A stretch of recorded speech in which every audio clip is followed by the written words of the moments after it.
This is Natalie. This is Jen. This is Bishop.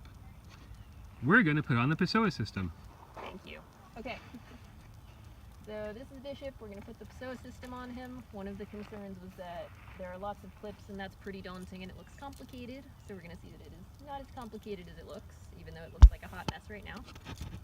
The other thing that came up was that people were concerned about it not encouraging a long and low carriage, that it might be a restrictive device. In the instructions, if you buy this, you'll see there are multiple positions available, positions like 1 through 4, I think. People who use this for really high level show jumping, there is a more restrictive position at higher levels where you do things like cross the straps over and that holds the horse's head up and it's a little different. I've only ever used position 1. I like the long and low carriage, and you'll see that with position 1, which is all I've ever set up, they can get the long and low. It's going to target this part of his back.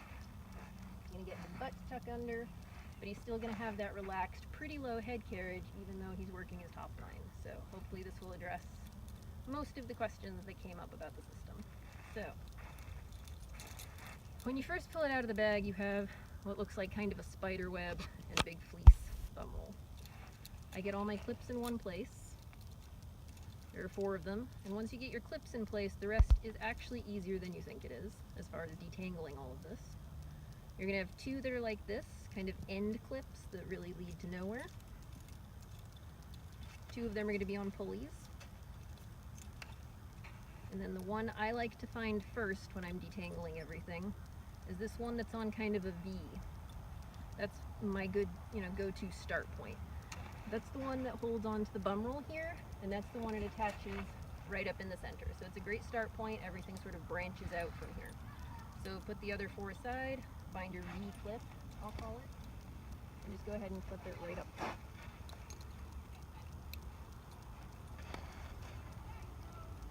Then I go ahead and spread the V down. Everything is on swivels, so it looks a little tangled up this way. So I'll just go ahead and flip it over, and it'll go ahead and swivel straight. Every one of these clips has a swivel, so you can always straighten out whatever you're doing as you do it. I'll go ahead and get all the spiderwebby mess off the bum roll. And go ahead and set that right here. And that'll go ahead and start the process of detangling all the strings just by giving us a start point there. A note about adjusting the bum roll. When I go to adjust it later, it's actually kind of adjusted for him already, but it's going to look like it's sitting a little high. That's fine. You want it to sit high because remember, this is sort of as long as he's going to be when he's standing still wearing it. Once he starts moving, it's going to encourage him to collect, to tuck up. That's the point. So all of this is going to actually drop some as he's moving. And if you start with it too long, you sort of get into the danger of it rubbing on his hocks, interfering with his movement, and pestering him down there. If you have it riding too high, the only danger there is that he doesn't collect enough. So it's a lot safer, a lot less annoying for him to risk having it run a couple inches high than a couple inches low. So I err on the side of having this look a little higher than it should. So now that we're here, try to keep these from dropping on the ground, partly because you don't want him to step on them.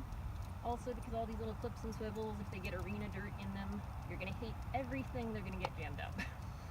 Those little air canisters people use to clean out keyboards will become your friend later down the road. If these get dust in them, you can just kind of blow clean them out. So, the next thing I'll do is, right from the bum roll, follow this off, detangle side A.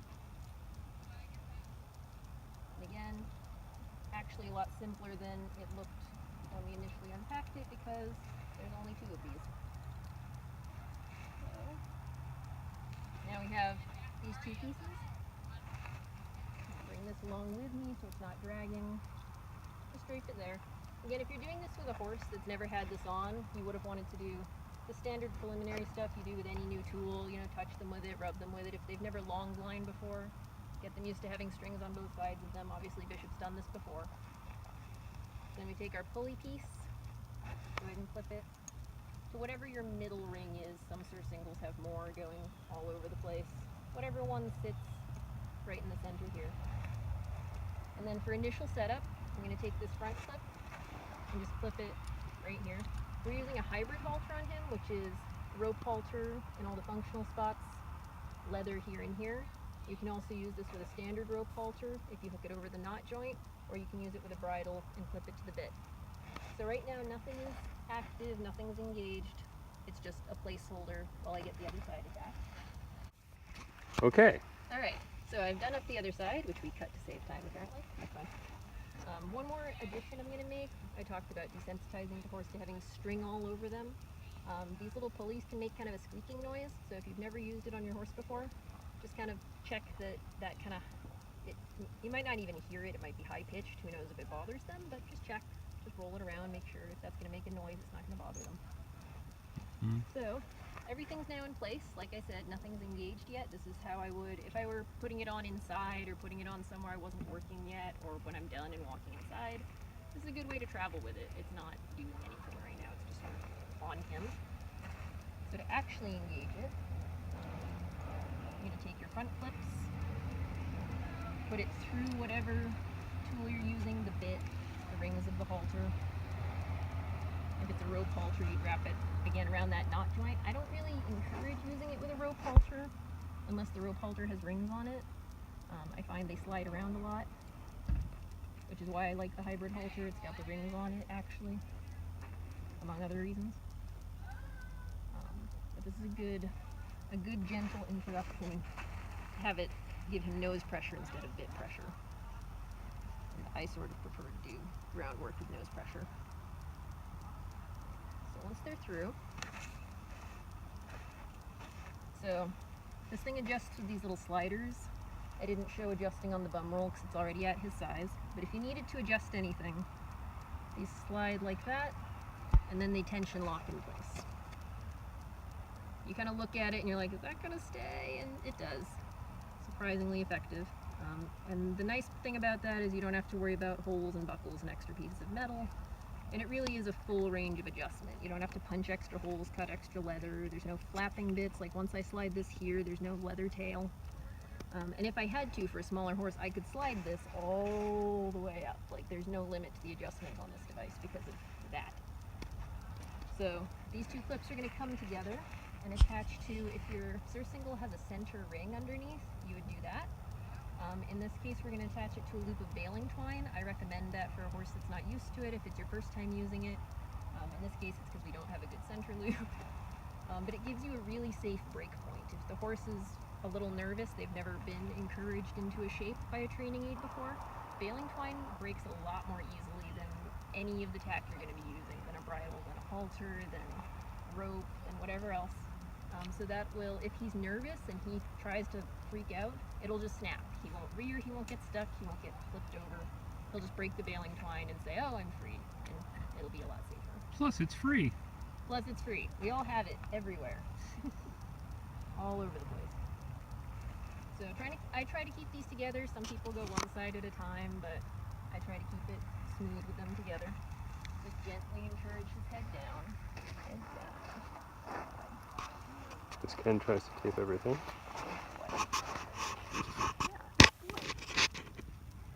And I just wait. I don't clip it right away because I don't want to be like, aha, I've caught you. Your head is down and now I'm trapping you here while I can in the moment. I like to just wait and do this nice and slow to make sure they're comfortable there before I actually attach it. Good boy. You don't want to just clip, there, you're on, haha, I got you. Just slow, make sure he's good. Little give with your hands, make sure he's comfortable. So as you can see, his head is down right now. It's not tucked in, it's not restricted. Like this is a head down, relaxed position. And he's actually been trained to do that on a verbal cue. This horse and a lot of the others I work with. We tell them head down and they'll drop their head down. So he's going to hold it there nicely because he has been trained to do that. But so you'll see, like with Vienna reins, with a lot of other non-fixed devices, he has a range of motion. And now he's going to try to cuddle with me because he's a huge toddler. Good boy, Bishop. And he's relaxed and he's dropping.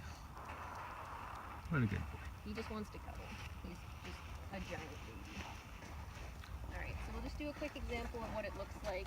You can't cuddle right now. We'll cuddle later. For him to work with this and move into it a little and keep that long, low, non-restricted sort of look while still working with topline. So I'm going to get him moving. Not cuddling, moving. Good boy.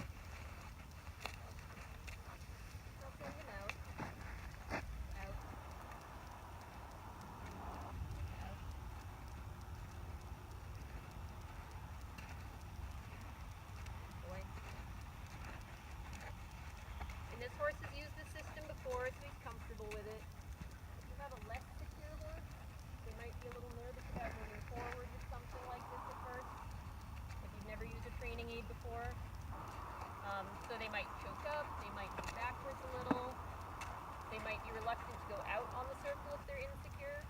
So you might want to try starting just moving them around with it while they get used to it. Or you might want to try the driving position at first until they get comfortable with it before you send them out on a full circle. He's pretty confident, so we can go ahead and send him right out.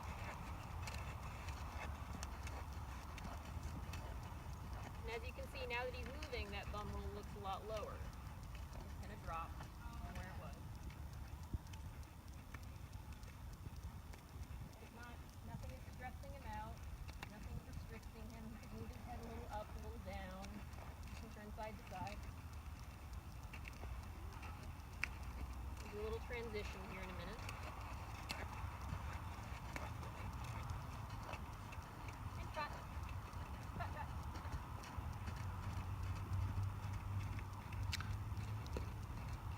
You saw his head come up a little when he transitioned. That's part of why he uses this system, is he tends to get head high, both when he's working and when he does transitions especially. So he is free to do that. He can choose to bring his head up somewhat. But the system encourages him through gentle half pulse to bring his head back down. Right. Good head down. Good boy. So he's just stretching forward into it the same way he would feet contacted a bit.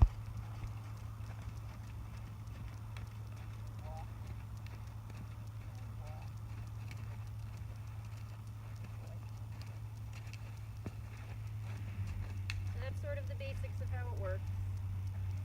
You can see, again, his head is up again now. He had it low. He popped it up in the transition. Gentle pressure brought him back down. He has a range to choose from. So just like a rider would half halt, it encourages him into a certain position without forcing him and put the bug on you. And it really targets the back muscles, but unlike doing it with a rider, he can do it not worrying about their balance, not with any constriction on his back muscles that you would have from a saddle or from carrying somebody. He gets sort of full circulation to those muscles as they're targeted. So I think it's a great workout. I think it's great for the top line. There are more intense positions you can adjust it to that hold the head differently. I've never used them, but maybe for more competitive show jumping, which is the intended use, maybe those are useful. But for this specific question, which was about a horse with a weak top line, which is what he has, I've found this position is more than enough. Just about 10 minutes, trot, walk, transitions, a lot of transition work. You don't want to just trot, trot, trot, trot, trot. The more transitions they do, like you saw his head pop, that's them catching their balance. The more they learn to balance while transitioning in this good position, the more it's going to make them use the muscles the right way. So now that we've done a little quick demo, and you're ready to go in, same as before, unclip it gently from under here, and do them at the same time. And he has his head down, because he's such a good boy, and he's really well trained to do that. You're a good boy, Bishop.